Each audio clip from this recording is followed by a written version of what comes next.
पार्वतम्मा की याचना लोक कथा। पार्वतम्मा's रिक्वेस्ट फोक टेल। प्रस्तुत लोक कथा केरल की है, जिसमें एक स्त्री भगवान सुब्रमण्य की पूजा अर्चना में लीन रहती है।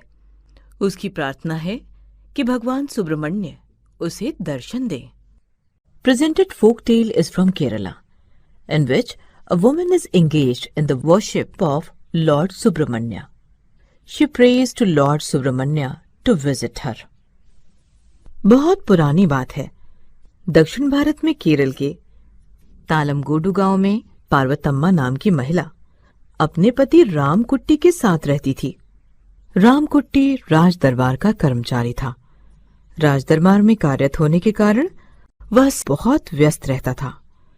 उसकी व्यस्तता उसके घर आने की स्थिति पर भी हावी हो जाया करती थी।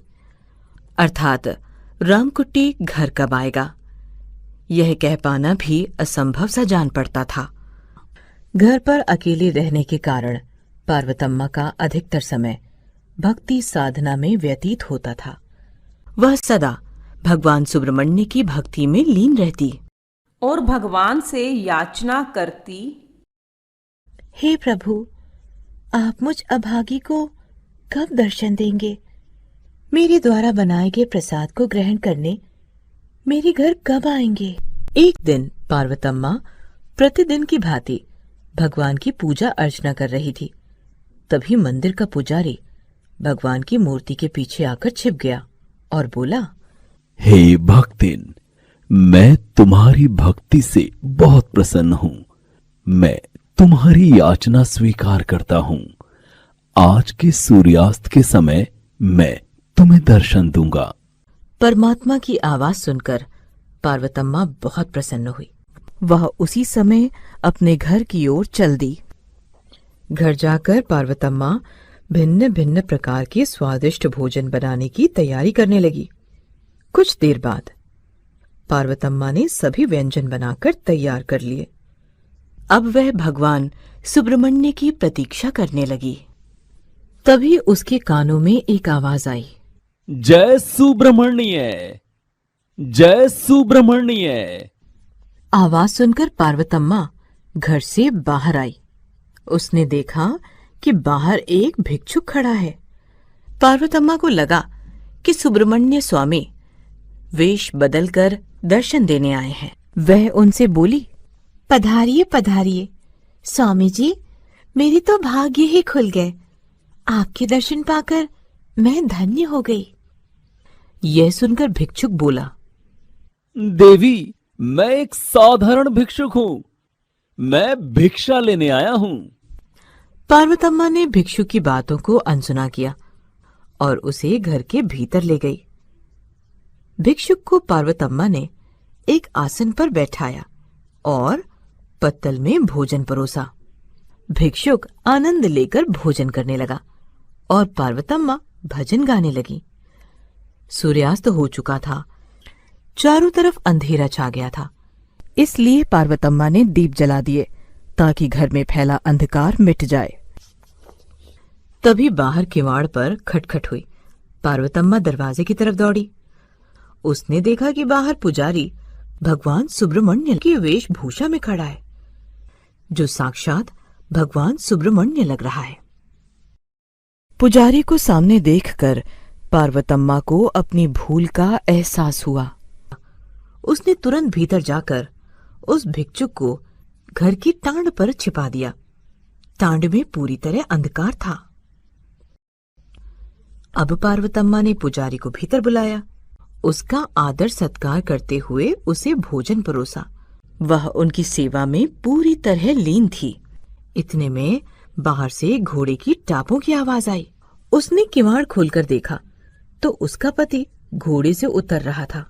अब उसे समस्या का आभास हुआ। उसने तुरंत पुजारी, जो भगवान सुब्रमण्य की वेशभूषा में थे, को प्रणाम किया और उनसे बोली, स्वामी, मेरे पति नास्तिक हैं। वह गुस्सैल प्रवृत्ति के भी हैं। जब तक कि वे सहज नहीं होते, कृपया करके आप टांड पर छिप जाइए। इतना कहकर उसने पुजारी को टांड पर चढ़ा दिया। टाड़ पर बहुत अंधेरा था। वह दुबक कर एक कोने में लेट गया। भिक्षुक भी वहीं था।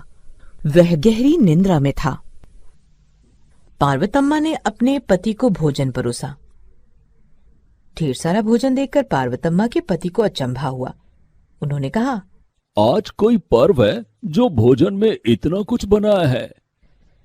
पार्वतम्मा ने उत्तर देते हुए कहा, कल रात को मुझे स्वप्न आया था कि आप आने वाले हैं, इसीलिए मैंने ये सब तैयारी की।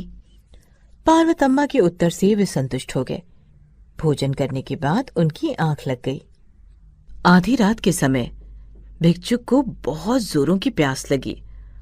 वह जोर जोर से पानी पानी कहने लगा। आवाज सुनकर पार्वतम्मा के पति की नींद खुल गई। उन्होंने पूछा, ये आवाज कैसी है? पार्वतम्मा को कुछ समझ नहीं आ रहा था कि वो क्या बोले। तभी उसे एक उपाय सूझा। उसने तुरंत यह कहकर जवाब दिया, जी, वो हम अपने पितरों को शांत नहीं करते ना, इसलिए वे इस तरह जोर जोर से चिल्ला रहे हैं। पत्नी की बात पर विश्वास करते हुए उसने अपने हाथ जोड़कर जोर से कहा, हे मेरे बड़े बुजुर्गों, अब आप जो भी कर्म कहेंगे मैं उन्हें विधि के अनुसार पूरा करवाऊंगा। इस बार आप हमें क्षमा कर दीजिए। लेकिन भिक्षुक प्यास से बेहाल था। वह और जोर से चीखते हुए बोला, हाय, मैं प्यास से मरा जा रहा हूँ। पार्वतम्मा ने बात को संभालते हुए टाड़ की तरफ मुंह करके कहा, हे भगवान, पूर्व की दिशा में एक नारियल पड़ा है, वहीं एक पत्थर भी है। आप नारियल का पानी पीकर अपनी प्यास बुझा लीजिए। भिक्षुक पार्वतम्मा का संकेत समझ गया। कुछ देर टटोलने के बाद उसे नारियल मिल गया। अंधेरे में उसने पुजारी के सिर को पत्थर समझकर उसी पर नारियल दे मारा।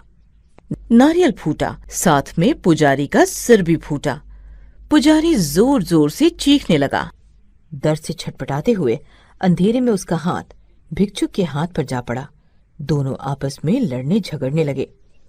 टाड़ पर अब हलचल हो रही थी। टाड़ की हलचल सुनकर पार्वतम्मा का पति डर गया। उसे लगा कि जरूर वहां प्रेत आत्माएं हैं। पार्वतम्मा ने स्थिति संभालते हुए कहा, उफ, पितरों ने अब यह उग्र रूप धारण कर लिया है। मैं इनसे प्रतिदिन प्रार्थना करती थी कि ये आपके लौटने तक शांत रहें। ऐसा महसूस होता है कि इन्हें पता चल गया है कि आप लौट आए हैं। भिक्षुक और पुजारी की लड़ाई अब बढ़ गई। लड़ते हुए वे टाट से जमीन पर आ गिरे। उनके गिरने से बहुत जोरों की आवाज हुई। रामकुटी बहुत डर गया। वह अपनी सुध बुध खो बैठा। वह गिरता पड़ता घर से बाहर गया और घोड़े पर सवार होकर उस पर चाबुक बरसाने लगा। असल में वह स्वयं पर ही चाबुक बरसा रहा था। अब रामकुट्टी और अधिक घबरा गया। उसे विश्वास हो गया कि उसके पितर उसका पीछा कर रहे हैं। वह हाथ जोड़कर जोर जोर से याचना करने लगा। मुझे छोड़ दीजिए, मैं आपको वचन देता हूँ कि मेरे कर्तव्य पालन में कोई कोताही नहीं होगी। इसी बीच पार्वतम्मा को भिक्षुक और पुजारी को घर से बाहर निकालने का अवसर मिल गया। पार्वतम्मा यह नहीं समझ पा रही थी कि जिस भगवान की वह इतनी पूजा अर्चना करती है, उसी भगवान ने उसे इतना विचित्र अनुभव क्यों दिया।